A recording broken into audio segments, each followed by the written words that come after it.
And we will be discussing on unlocking opportunities, driving investments for sustainable growth and development. Dr. Zeleke, welcome. Thank you so much. So if we look at the historical genesis of investments or foreign direct investments in Ethiopia, one could perhaps say that there has been a closing off for a long period of time, for many decades in Ethiopia. And we have remained closed off from global markets. There have been efforts prior to attract investments. Nevertheless, the legal regime, the investment legal regime, was very backward. Many areas were closed off from foreign direct investments. There was also quite a heavy reliance on manual practices versus the demands of what a digital age requires. And I remember post-2018, Prime Minister Abiy Ahmed had launched the first initiative of its kind, which was the Doing Business Initiative, which was ensuring that the environment was conducive for the types of foreign direct investment that we were looking for. And he was also chairing and leading the National Steering Committee. Since then, over the past 6 years, more than 80 reforms in various areas targeting investments have been undertaken. And that's quite a huge number when you look at the short time frame. In a way, we're making up for the decades-long closing off. So to start it off, maybe you could give us a little bit of context and background to what does the investment environment look like right now in Ethiopia? Thanks so much, Bilane. Before directly coming to the question you just mentioned, I think it's important to briefly mention the mandate of the Ethiopian Investment Commission, so that I can directly come to the question that you just mentioned. Well, but when I say the mandate of the Ethiopian Investment Commission, particularly like any other investment promotion agencies, the Ethiopian Investment Commission is also mandated to attract or to lure foreign direct investment into Ethiopia. This means that the primary target or the main target of the Ethiopian Investment Commission is basically foreign investors. But it does not necessarily mean that we exclude domestic investors who also have a limited role in terms of attracting, in terms of actually engaging domestic or private sector here in Ethiopia. However, even though our main mandate is to attract foreign investment, when foreign investors come to Ethiopia, they can also invest here in Ethiopia through at least two kinds of modalities. One, they can, using based on the support they get from the Ethiopian Investment Commission, as well as based on the support they get from other government institutions, they can invest on their own. That means they don't require partnership with other government institutions or with domestic investors.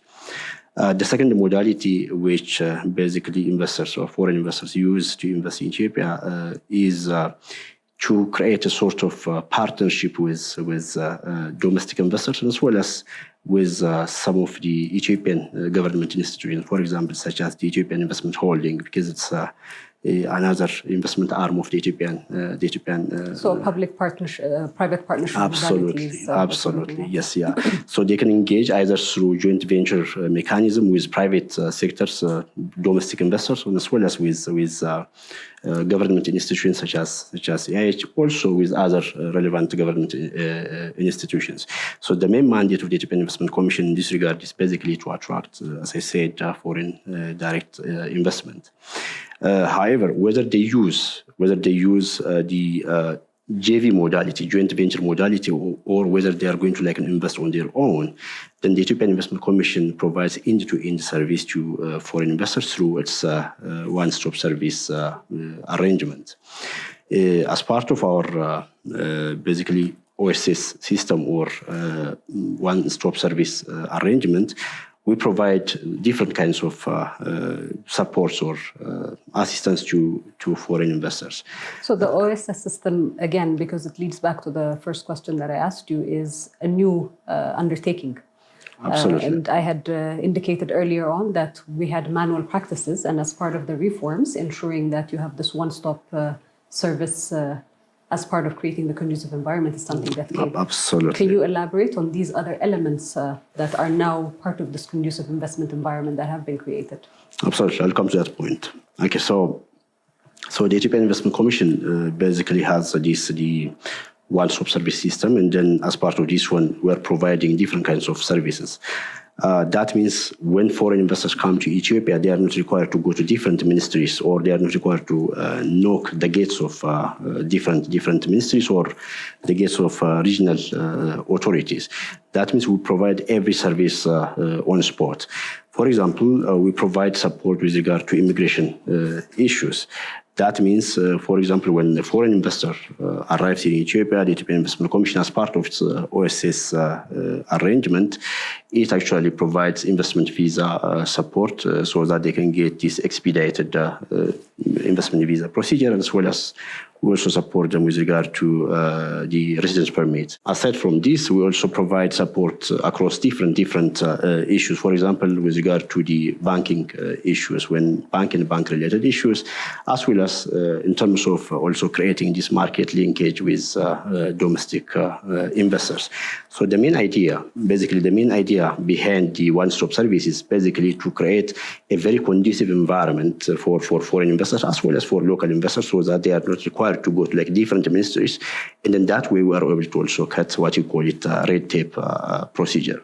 So regarding the issue that you mentioned about the ease of doing business initiative, as you mentioned, the ease of doing business or the project was actually initiated back in 2018.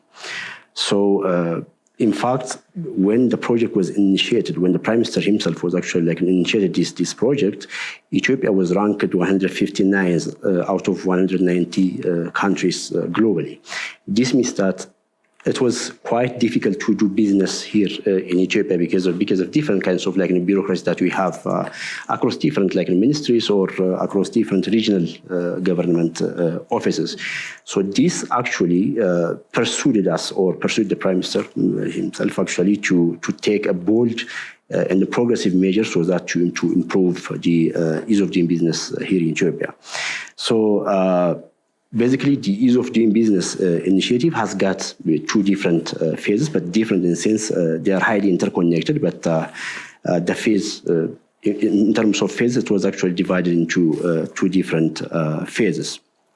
The first phase, which actually started in 2019, as part of this first phase, the Ethiopian government was able to identify around 100 different reform items or measures or items which can actually require amendment across different service provisions.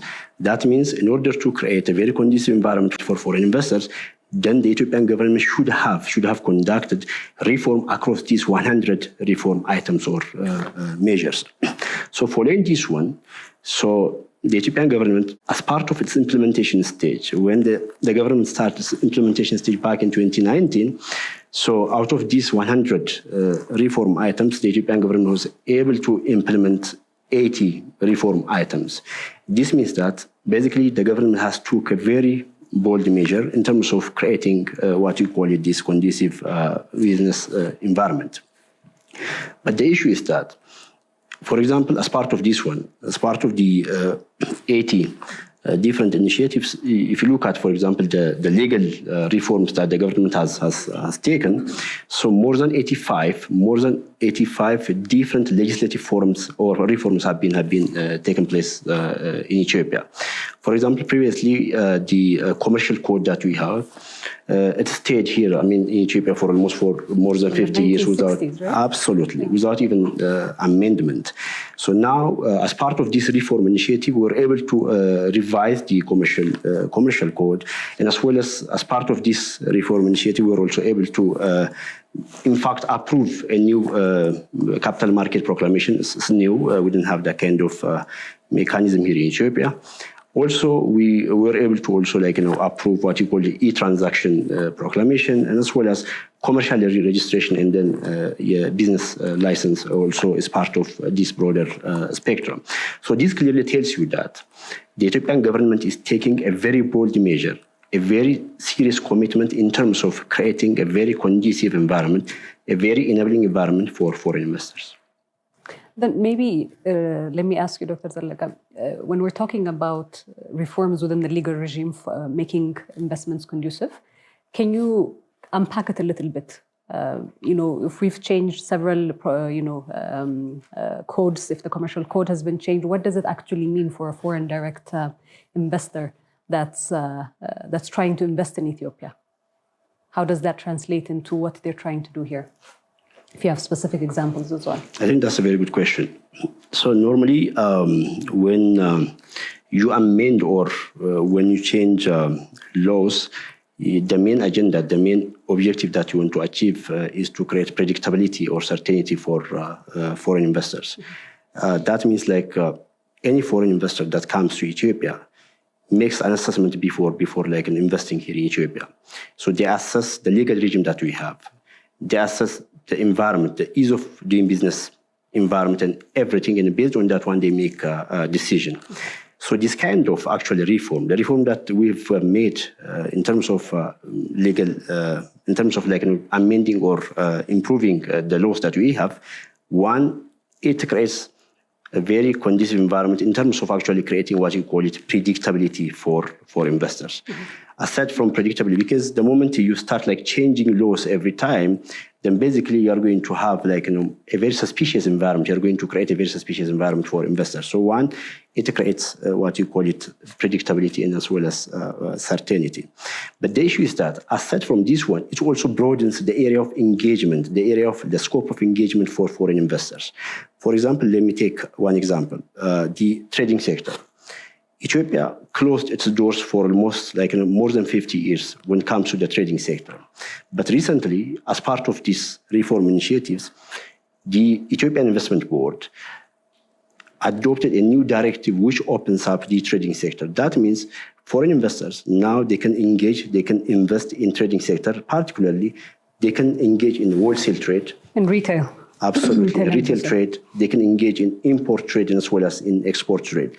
So it also actually broadened, it also widened the area of engagement for foreign... Sectoral liberalization. Absolutely. So there's been, as you said, an enhancement to the investment legal regime.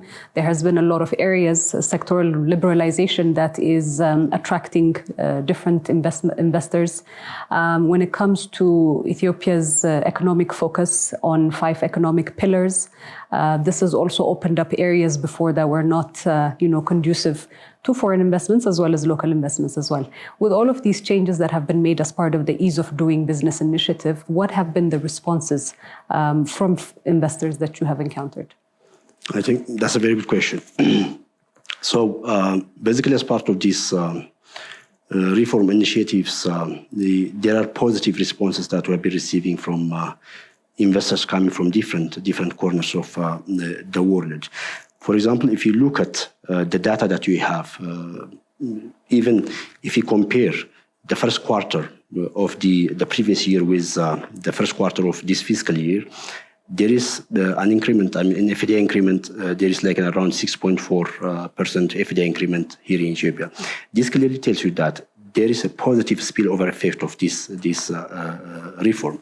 Aside from that one, in terms of also boosting the confidence of investors, because investment activities, confidence is quite important, because the moment you create confidence, then basically they are going to invest the money that they have, and as well as they also help you in promotional activities. That means they also basically talk good things about the country and then engage in promotional activities. So one, in terms of practically increasing the FDI here in Ethiopia, it has brought a very positive impact. Second, in terms of also boosting the confidence of investors, right now we're actually encountering different kinds of investors, and they are telling us that the confidence level, the reform is basically fostering confidence to foreign investors. Mm-hmm. So this clearly tells us that even though the result of a particular reform, whether it is in Ethiopia or whether it is in other countries, the impact, the outcome of a particular reform can be seen over the years. I mean, you cannot just entertain the result of the reform overnight. Mm-hmm. But practically, as you can see here in Ethiopia, at least early results have been actually achieved in terms of FDA and as well as in terms of what you call it confidence building mechanism. And you did touch upon what I wanted to elaborate on a little bit, which is in the past quarter, over the past 4 months itself, the Investment Commission has been able to record an attraction of $1.1 billion in terms of foreign direct investments. And this is a positive, this was one positive aspect of the changes that have come. But in your opinion, I want to know, as a result of this, what is it that makes Ethiopia a competitive investment destination at the moment? I think there are a number of factors that makes Ethiopia a very competitive country compared to like some other African countries or some other countries across even the globe. One is the issue of the strategic location. So, as you know, Ethiopia is located in a very strategic location. That means, for example, if a foreign investor comes and then invests in Ethiopia, so using, for example, Addis Ababa as a hub, within 8 hours of flight, you can reach out to more than 3.5 billion people. That means using the Ethiopian Airlines, because the Ethiopian Airlines right now goes to like different places. So if you take like a flight from Addis Ababa, you can easily reach out to like different like, more than, in fact, the number that I have is you could reach to more than 3.5 billion people within 8 hours of flight. So one is the strategic location that Ethiopia has. The second, enabling proximity to our aviation absolutely, industry. to the Middle East as well as to the European continent. The second issue is basically Ethiopia is a big market because right now we have more than 120 million. So this is not just a number. So this clearly tells us that Ethiopia, the current Ethiopian population is more than 120 million, means that Ethiopia is a big market. And plus, you can use this population, one, as a factor of production. As a factor of production means that you can use them as an input in order to produce a particular product. Second, these people can also consume different products that can be produced here in Ethiopia. So the big market or the population side is also, I think, additional issue which can be mentioned.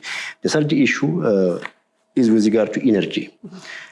Compared to any other countries in Africa or even across the globe, Ethiopia offers cheap energy here in Ethiopia for foreign investors.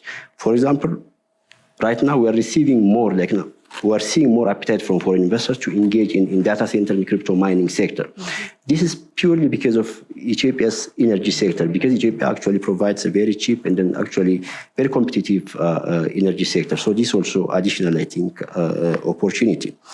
The other issue is the infrastructure. Mm-hmm.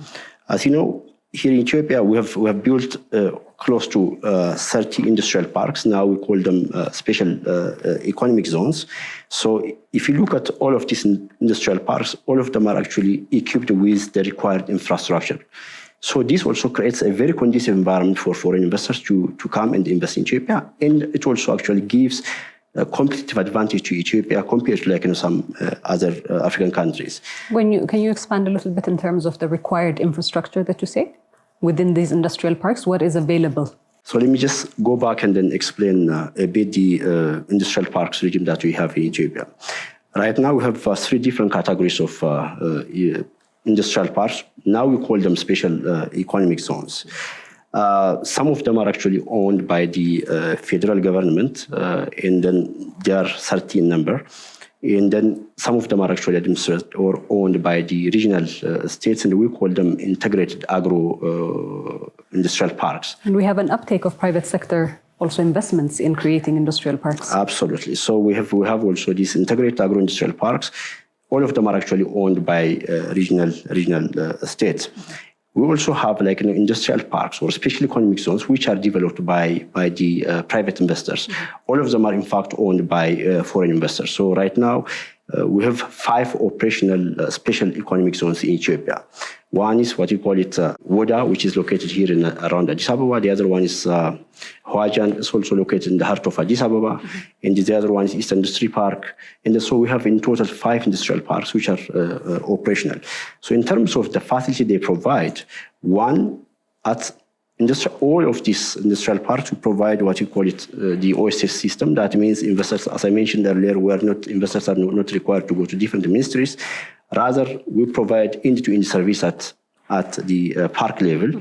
Second, even in terms of utilities, electricity, the banking sector, telecom, all these utilities are also part of our industrial parks, road construction, everything. So this also creates a very conducive environment for investors to come and invest in Ethiopia. Particularly when investors come, in order to just easily engage and easily invest in Ethiopia, I think industrial parks are the most preferable destination compared to even investing outside of industrial parks. So earlier on, I had mentioned the focus was quite a departure after 2018 in terms of what is the guiding principle or the backbone for Ethiopia's economic trajectory. And this has been the introduction of these 5 pillars to focus on, namely manufacturing, agriculture, ICTs, mining, and tourism. So with this focus as part of Ethiopia's homegrown economic reform agenda that we've been following over the past 5 years, what would you say are key investments in these areas specifically? If we could name them across 5, as well as within the energy sector. Thank you, Billy. I think the Ethiopian government has, as you mentioned, identified 5 strategic sectors. Sometimes we call them also key sectors or priority sectors, but in general, let's call them strategic sectors. One of the strategic sectors that we have is the manufacturing sector. When we say manufacturing sector, basically we're talking about different projects or different investment areas. One, for example, as part of the manufacturing sector, we can mention textile and apparel. We can also mention laser and laser products, as well as the pharmaceutical products. Pharmaceutical products, particularly, it can be in small molecular medicines as well as the biologics. So this can be considered as manufacturing sector. So manufacturing sector is one of the strategic sectors that we have here in Ethiopia. The second strategic sector that we have in Ethiopia is the agricultural sector. So as part of the agricultural sector, we also have, such as, for example, fertilizer, animal feed, and then this improved seed, and then different kinds of investment projects can be categorized or fall within the realm of what you call it agriculture. So it's also the second strategic sector that we have here in Ethiopia. The third strategic sector that we have is tourism. But within agriculture itself, because one of the backbones of Ethiopia's economy is agriculture, and I feel like not only for local investors, for international investors as well, it has a lot to offer. Absolutely. Particularly when we look at coffee, yes. Ethiopia being the birthplace of coffee, so around coffee processing. And I think within the past few months as well, Ethiopia has been able to register a record number in terms of coffee exports. When we look at honey, livestock, so maybe if you could expand a little bit around what other opportunities that investors may have not seen that is availed through our agricultural initiatives. So let me just come back to the coffee issue. Earlier I mentioned about the trading sector. So following the fact that the Ethiopian government has opened up, as I mentioned earlier, the Ethiopian government has opened up the trading sector. So following that one, right now we received a lot of applications, particularly with regard to coffee, in order to import as well as export coffee. So this means that the agricultural sector, being the backbone of the Ethiopian economy, it provides huge opportunity for investors. For example, as I mentioned earlier, fertilizer, it provides a huge opportunity for foreign investors to come and engage in this sector, because the most lucrative, and as well as in terms of demand, there is a high demand here in Ethiopia. In terms of also, if you look at the improved seeds here in Ethiopia, because we are agrarian, so it also provides a very good opportunity for investors to come and invest here in Ethiopia. Animal feed, right now, there's a shortage in terms of animal feed. That's also a very good opportunity for investors to come and invest in Ethiopia, particularly with regard to animal feeds, coffee, and then all these issues are a very lucrative, actually, investment portfolios, a very lucrative opportunity for investors to come and invest in Ethiopia. So let me go back to the issue that I just started.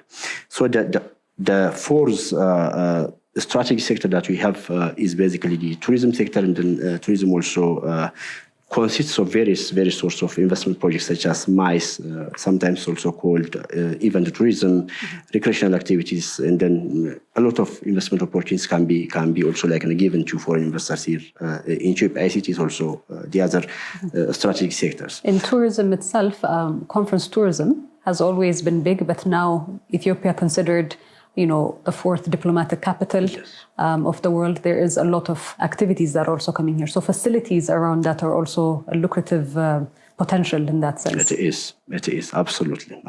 Destinations development as well. Absolutely. We've already embarked on that as part of government endeavors, but also that offers another opportunity. Absolutely. Yeah, so in terms of return that you mentioned, so which sector actually provides the highest return potential, I think it's quite important to focus on these strategic sectors. As I mentioned earlier, even though the Ethiopian government has identified these 5 strategic sectors, the Ethiopian market is still a virgin market. That means whether an investor engages in one of these strategic sectors, or if you're planning to engage in all of these strategic sectors, basically Ethiopia or the Ethiopian market actually provides premium returns to foreign investors. So that means the Ethiopian market has not reached the level of saturation right now. Even it's not close to saturation. So engagement in any of the 5 sectors can be lucrative for investors, and they can easily come and invest in that sector. Okay. Maybe if I could take you a little bit again in terms of unpacking an opportunity, particularly in the energy sector, because Ethiopia is considered the water tower. So what does it mean in terms of investments and opportunities in that area? I think regarding the energy sector, Ethiopia has abundant renewable energy resources. Currently, the potential that we have huge potential with regard to hydropower, with geothermal, with solar, and as well as wind energy. So this clearly tells you that, especially with the potential that we have, so there is a huge market opportunity for investors to come and engage in one of the renewable energy sectors. They can engage in geothermal, they can engage in solar energy, they can engage in hydropower. Most of the energy sources that we are using in Ethiopia is basically hydropower, but still the potential is there even to further expand in other areas such as solar and then wind energy. So Ethiopia also offers that kind of great opportunity for foreign investors. Now, Dr. Zeleke, as part of creating a conducive business environment, I imagine that the trade agreements that Ethiopia is part of is also something that is of interest to potential investors as well as existing ones. Can you clarify in terms of what are some of the trade agreements that Ethiopia is a party to? Currently, Ethiopia is negotiating to join the World Trade Organization. We've been, in fact, the Ethiopian government has been negotiating in order to also be part of this organization. But the Ethiopian government is already a party to the African Continental Free Trade Area. That means earlier I was mentioning about the fact that Ethiopia is a hub for foreign investors as well as for different diplomatic communities. So since Ethiopia is part of the Continental Free Trade Area, then if someone invests in Ethiopia, then it creates a very conducive environment to unlock even opportunities which exist across different African countries. That means investing in Ethiopia can give you an opportunity to reach out to many African countries, even almost all of the African countries. So investing in Ethiopia is not just like a mere statement. It's a very strategic and then a wise decision, because since Ethiopia is also part of this free trade area, it also gives you access to different markets in Africa. Aside from this one, Ethiopia is also part of COMESA. It also gives you preferential treatment so that you can also use the benefits which are actually given to member states of COMESA. That's also another opportunity for foreign investors. Bilateral trade agreements also? Absolutely. Okay. Absolutely. Yeah. So one of the challenges that has been cited previously by investors has always been the foreign exchange regime. In the past few months, Ethiopia has undergone, as part of the second homegrown economic reform program, a lot of changes have come across implementation within the macroeconomic areas. And one of this is liberalizing the foreign exchange regime. What has been the uptake and the early results of these macroeconomic reforms reflected in investments? As you mentioned, over the past 6 years, the Ethiopian government has been conducting various sorts of reforms across different sectors. So some of the reforms which the Ethiopian government has conducted are quite relevant for the economic sector, particularly for the investment activities in Ethiopia. But even though the government has been conducting this reform over the past 6 years, recently the government also announced the fact that it has taken comprehensive macroeconomic reform. So before actually directly responding to the question that you just mentioned, I think since the reform has started over the past 6 years, it's also important to mention some of the result of the reform activities that the Ethiopian government has been taking here in Ethiopia. As I mentioned earlier, particularly with regard to the investment activities, for example, we were able to amend our investment law. That means the previous, for example, investment law had a very restrictive provisions, a very restrictive environment for foreign investors. That means it actually followed what you call it a very positive listing approach. And in terms of area of engagement, it also gave a very narrow area of engagement for foreign investors. But now, as part of the reform activity that I just mentioned, then a new investment law has been approved, and then this also created a very wide opportunity for foreign investors. That means now the area of engagement is quite broad compared to the previous one. The second issue, the SEZ proclamation, which recently the Ethiopian Parliament has approved. The Special Economic Zone The Special Economic Law. So recently, the Ethiopian Parliament also approved a Special Economic Zone proclamation. This also gives a very good opportunity for existing industrial parks to be converted into a state of special economic zones. So following this one, following the approval of this proclamation, recently the Ethiopian Investment Commission has converted almost all of the existing industrial parks into a state of what you call it special economic zones. Particularly also, in an exceptional manner, we also gave or designated the Ethiopian Investment Board, so designated the Dredwa Special Economic Zone as a multi-purpose special economic zone. That means now within Dredwa Industrial Park, within Dredwa Special Economic Zone, you can do different kinds of activities. You can do trading activities, you can do logistics activities, you can do service as well as manufacturing activities. So it provides multi-purpose special economic zone. The other issue is the trading issue that I just mentioned earlier. So after all these reforms, recently the Ethiopian government also announced the comprehensive macroeconomic reform. So particularly one of the challenges which investors in Ethiopia used to mention was actually the FX issue, the forex issue, or the foreign currency shortage. So particularly with the liberalization of the forex issue, now Ethiopia is able to narrow the gap between the black market or parallel market as well as the official market. Aside from that one, for investors that are actually right now investing in Ethiopia, it has created a very good opportunity. In what sense? One, for example, a foreign investor that invests inside industrial parks, inside special economic zones, can now have like up to 100% foreign currency retention. This is new. We didn't have that kind of arrangement earlier.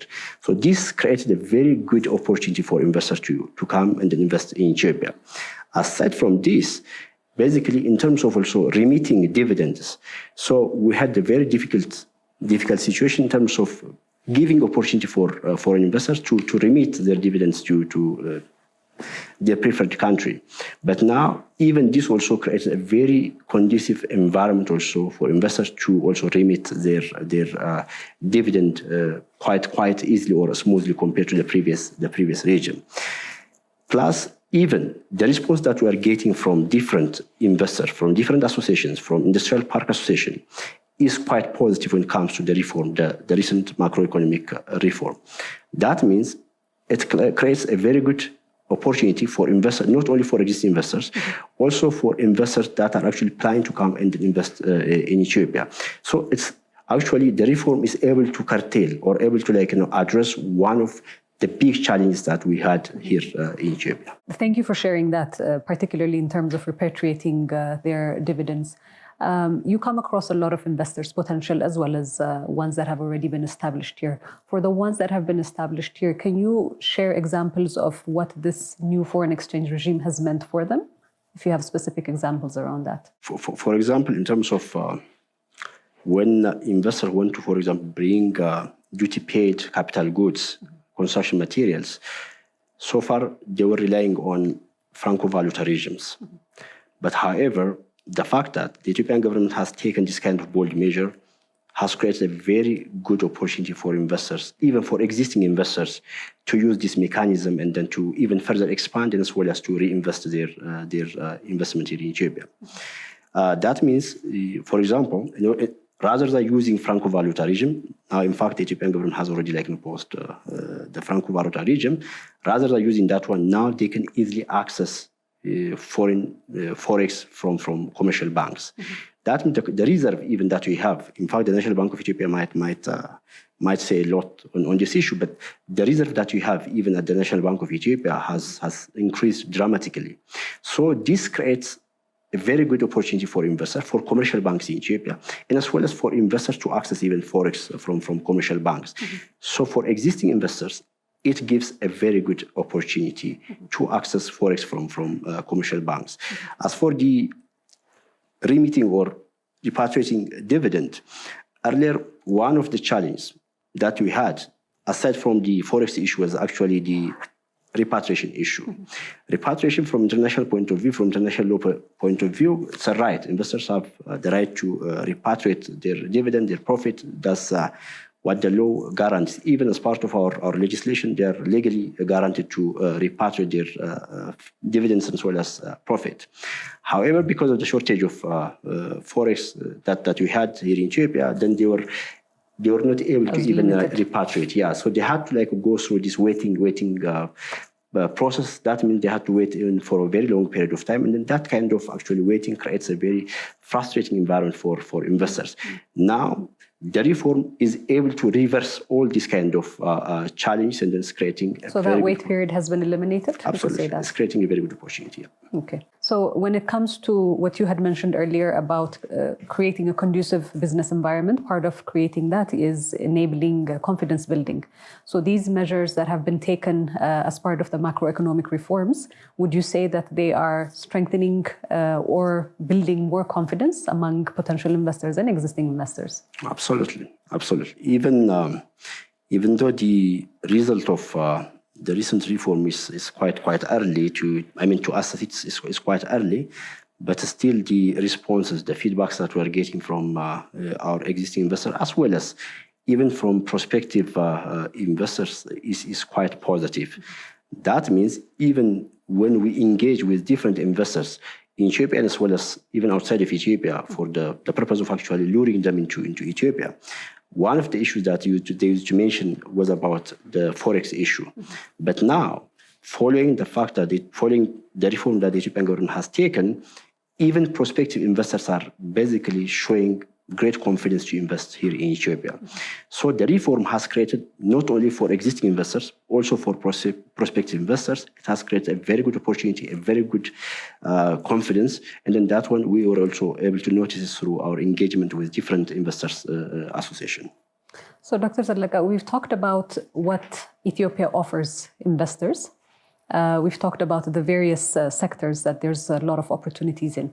I want to hear from you shortly in terms of what kind of investors is Ethiopia looking for? At the Ethiopian Investment Commission, recently we were able to revise the kind of investors that we need to attract to Ethiopia. Well, earlier we had what you call a general investment promotion strategy. That means you just go to the particular conference and you attend there, and then you distribute business card, and then you call it like you made investment promotion. But now we decided to change this approach because it's not successful. So we changed this approach into what you call a targeted investment promotion strategy. Target investment promotion means basically based on our unmet demands. We have a number of unmet demands. That's why we also identified those 5 strategic areas. So based on our strategic areas and as well as based on our unmet demands, we're able to identify potential countries that the Ethiopian Investment Commission as well as the Ethiopian government is able to target. So based also on the number of countries that we were able to identify, we're also able to identify big, sort of like jackpot kind of companies. Right now, we were able to identify to be specific, 2,507 giant companies from different corners of the world. This means across different sectors, we have 5 strategic across these 5 different sectors. But those that have the potential to value add? Yes. To support the job creation agenda as well? Like these are the kind of factors that you're looking for? Absolutely. So the kind of investor that we're looking, one, very healthy. The one that they're not going to exploit the country. Second, in terms of also value addition that you mentioned, one, in terms of value addition, we expect something from them. Second, in terms of also skill, knowledge, transfer, we also expect something from them, as well as in terms of job creation. And then finally, in terms of also export earning, because the goals of investment, when you talk about investment, investment has particular goals. One is skill and knowledge transfer, and as well as technology transfer. The second one is the job creation issue. The third one is linkage between foreign investors as well as domestic investors. That way we can also create a sort of bridge between the two. Job creation and as well as the export issue. So the ones that we are right now targeting are basically the ones that are going to meet our demands. Mm-hmm. Job creation, export, as well as all the issues that I just mentioned. But they have to be healthy, and as well as those investors that are not going to exploit the resources of the country. But we expect investment is a mutual benefit after all. Mm-hmm. That means you benefit the country, and then you can also benefit from their engagement in Ethiopia. So we are particularly targeting 2,507 different big companies that can achieve the goals of our investment. My last question for you before we depart is, what, in your opinion, would you say investors should be looking for in the next few years from Ethiopia? So now, one, we are creating a very stable and predictable environment for investors. Because for an investor to come and invest in Ethiopia, one of the issues they actually look for is the issue of predictability of the legal regime. So we are creating that kind of predictability and certainty for investors to come and invest in Ethiopia. Second, in terms of also ease of doing business, right now we are working day and night in order to curtail any kind of delays across service provisions. That means Ethiopia particularly is creating a very conducive environment in terms of ease of doing business. That also creates a very good and then a very conducive environment for investors to come and invest in Ethiopia. So ease of doing business, we're working day and night. That also gives a very good opportunity for investors, as well as the issue of stability, what you call it, the predictability of the legal regime, and as well as the support the Ethiopian government provides to investment. When you say support, the Ethiopian government provides end-to-end support for foreign investment through its investment commission, as well as through different ministries in the United States. So the Ethiopian government is also there to support investment activities. So I think this also gives a very good opportunity for investors to come and invest in Ethiopia.